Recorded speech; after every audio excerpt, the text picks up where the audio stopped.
네, 안녕하세요. 법무법인 LKB의 이유진 변호사입니다. 국내 최대 재건축 단지 둔촌주공 재건축조합이 일반 분양을 예고를 했습니다. 기사에 따르면 다음 달 12월 5일부터 6일까지 청약 접수를 시작을 한다고 하는데요. 일반 분양의 평균 분양가가 3.3제곱미터당 3,829만 원으로 확정이 되면서 이제 일반 분양가가 예상보다 높다라는 이제 불만들이 좀 터져 나오고 있고, 그리고 이제 평면도가 일부가 공개가 됐는데 일부 세대가 주방끼리 마주보는 일명 주방뷰라는 이제 비판과 어떤 냉소적인 반응들도 있어서 그 이유를 조금 궁금해 하시는 분들이 많을 거라고 생각을 해서 이번 영상을 준비를 했습니다. 이번에는 저희 법무법인 LKB 도시정비팀의 팀장님이시자 재건축 재개발 전문가로서 다양한 활약을 하고 계시는 권혁 변호사님을 모시고 이번 둔촌주공 일반 분양과 관련된 여러 가지 이야기들을 들어보도록 하겠습니다. 안녕하세요. LKBM 파트너스의 도시정비팀 권혁이라고 합니다. 네, 앞서 제가 잠깐 언급을 드린 것처럼 둔촌주공의 일반 분양가가 이렇게 확정이 되었는데요.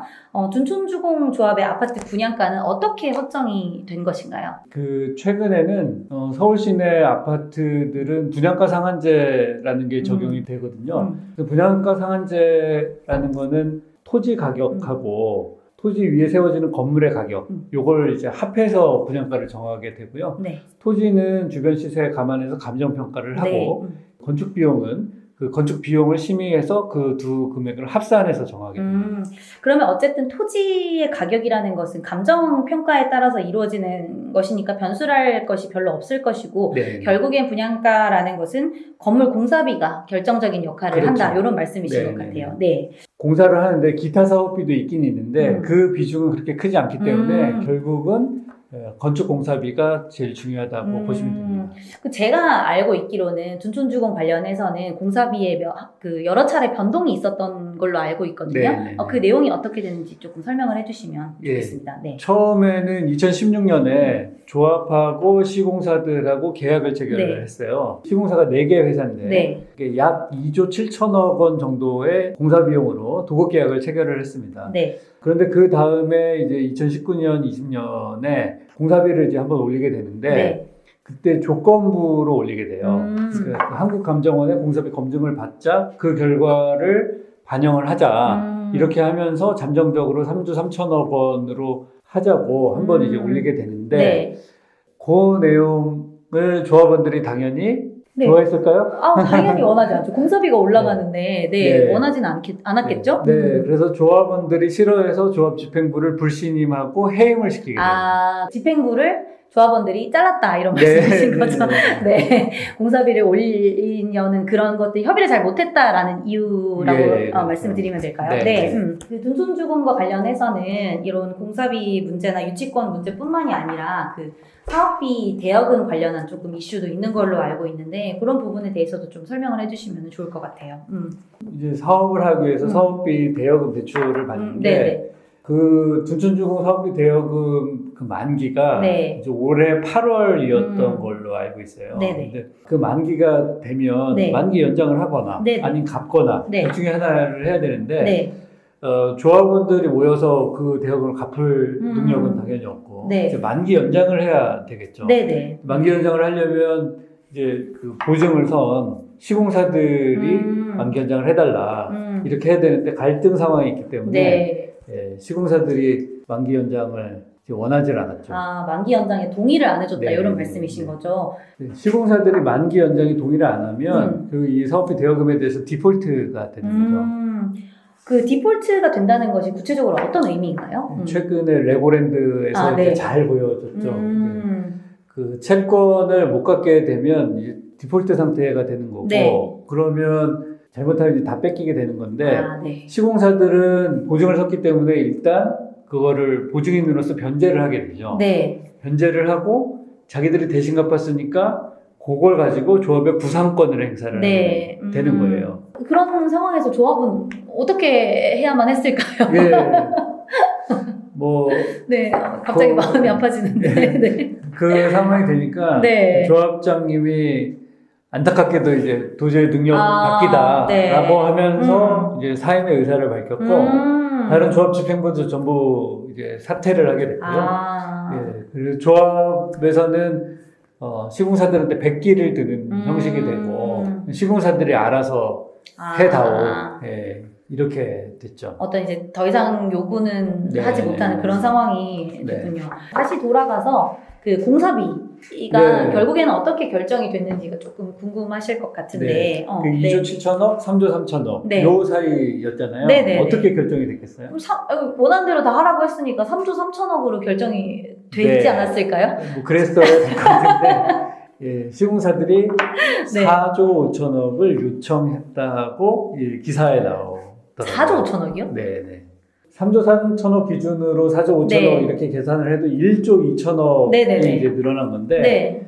거기 조합원 수가 6,500명 정도 되거든요. 그러면 1인당 약 2억 원 정도를 더 부담을 해야 되는 거죠. 네네. 그래서 조합원들이 더 부담을 하거나 네. 아니면 일반 분양가에 건축비로 반영이 되거나. 그래서 일반 분양가가 예상보다 높게 책정이 되었다는 네. 얘기가 이런 이유 때문에 나온 것이군요. 네. 네. 변호사님께서 말씀해주신 대로 분양가라는 것은 어쨌든 그 토지 가격이랑 공사 비용을 토대로 결정이 되는 건데 공사 비용이 이만큼이나 증액이 됐으니까 이것이 다 일반 분양가에 반영이 될 수밖에 없었다. 이제 뭔가 조금 이해가 되는 그런 상황인 것 같습니다.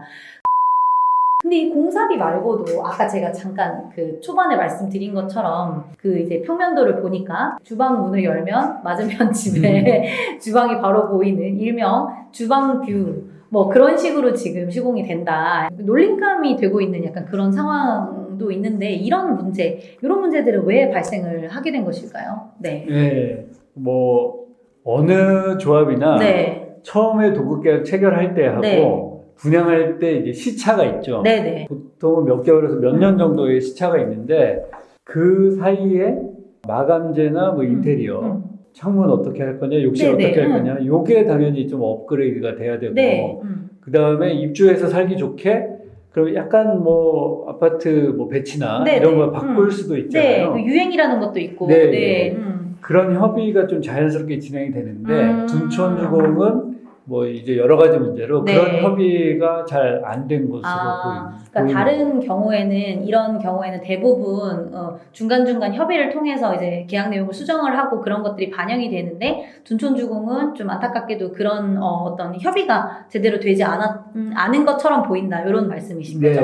네. 네, 이렇게 둔촌주공 그 일반 분양 이야기를 좀 듣고 나니까 분양 신청을 하실 분들이 조금 고민이 많이 되실 것 같다는 생각이 드는데, 네. 어떻게 생각하시나요? 제가 분양 받겠다고 하면은. 예, 분양 받겠다고 하면 저는 모델하우스를 먼저 가보시라 이렇게 말씀을 드리고 싶어요. 이게 그냥 주변 시세보다는 그래도 싸다. 네네. 라고 이제 그 장점을 보고 분양 신청을 하시는 분도 있을 네, 거고. 네.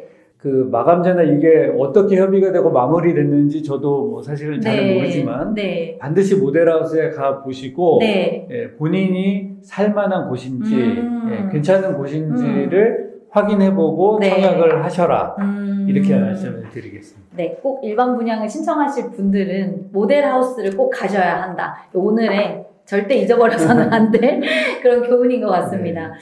마지막으로 이제 변호사님께서 이제 재건축 재개발 분야에서 굉장히 많은 활약을 하고 계시고 이런 사건들도 많이 다뤄보셨을 텐데 둔촌주공 사태라고 하기에는 조금 그럴 수도 있지만 아무튼 이 둔촌주공과 관련된 여러 분쟁들이나 어떤 문제들을 보시면서 특별히 느끼신 점이 있으시면은 그런 부분을 조금 전달해 주시면 좋을 것 같아요. 예, 그 이 재건축 사업을 하는 것은 많은 사람들의 이해관계가 있기 때문에 예, 또 조합하고 시공사의 이해관계가 충돌하는 면이 있고 또 협조를 해야 되는 면이 있어서 대화와 타협이 매우 중요한 것 같아요. 네. 조합은 안타깝게도 조합 집행부라고 하는 게 사실은 건설의 비전문가. 그렇죠. 네. 이제 비전문가들이 건설사를 상대를 하려고 하면 아무래도 이제 전문가의 도움이 필요하다. 네. 다른 조합에서는 이 대화 타협의 과정이 둔촌주공을 타산지석으로 삼아서 좀 매끄럽게 할 수 있도록 했으면 좋겠다 이런 생각을 하게 됩니다. 네, 결국에는 이런 조합과 시공사 사이의 어떤 이런 갈등이나 이런 것들이 매끄럽게 해소되지 않은 부분들이